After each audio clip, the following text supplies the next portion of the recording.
So my sickness actually doesn't prevent me to do much. I can still do almost everything, but much slower.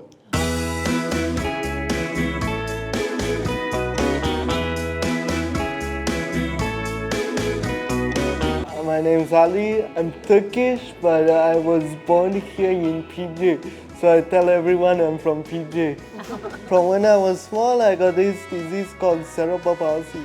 So I've spent all my life in the hospital. Luckily, I am one of the better ones in the hospital. So my condition isn't as critical as some of my peers in there. So that's why I'm doing A-level to get into medical school and eventually become a doctor to help others like me.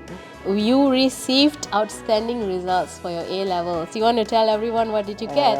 I got 3 A's and 1 B. Amazing, amazing. Both of us are disappointed about the result. It was a little bit under what I wanted. I wanted 1 A star and 3 A's, and it was just 2 points away. Because I know he is able to do more better.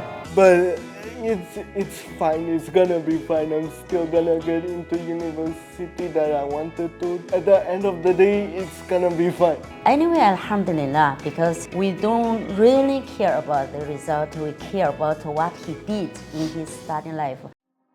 Ali has never been a quiet student.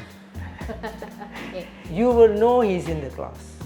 He's very loud, but he got a good heart. So there was a concern that I might have to slow things down, but I didn't have to. He adapted before I had to adapt to him. Yeah, honestly, the people here are very friendly. Misen was one of the most friendly people. When I asked her questions, she always replied to me. I have a lot of friends here. I would usually hang out with them. Sometimes I would meet them in the gym. The gym was one of the best that I've seen in a college, honestly. I found after the BAC, he can do everything by himself more than before.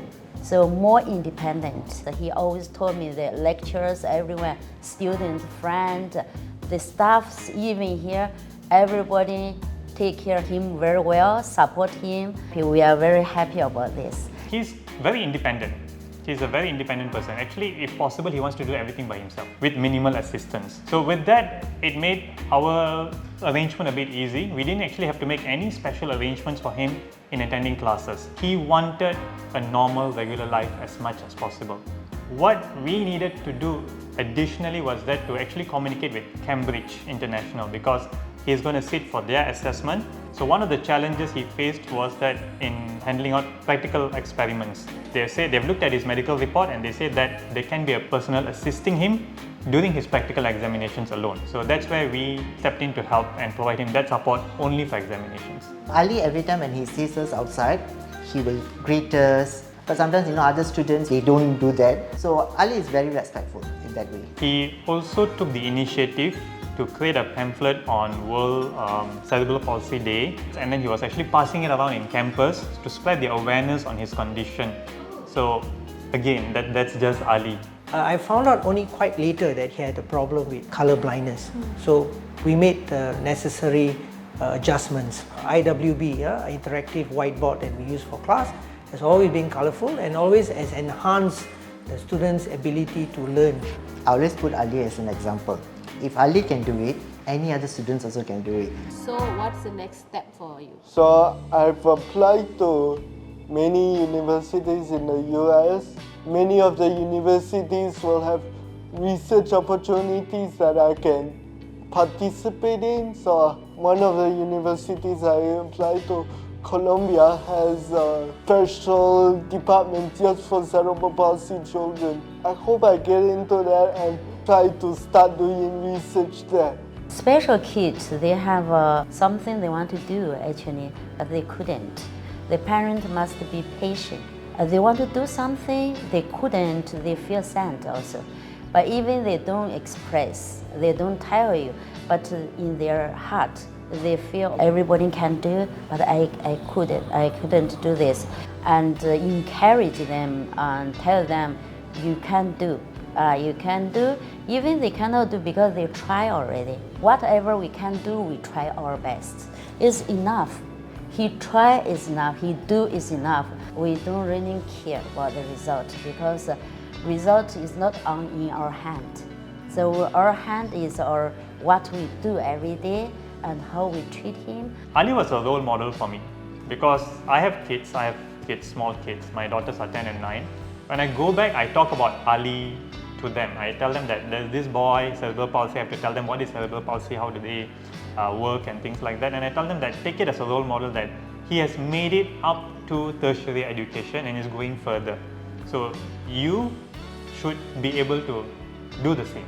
Strive for excellence. I would like to share an incident that actually happened during the first AS examination that he attended. There was his friend, his very close friend, and on the day of examination, he did not bring his phone and he didn't go back in time. So his friend's father panicked, called the program office. It's after 5 o'clock, all of us actually have left the building, saying that the son has not returned and he has no update on his whereabouts.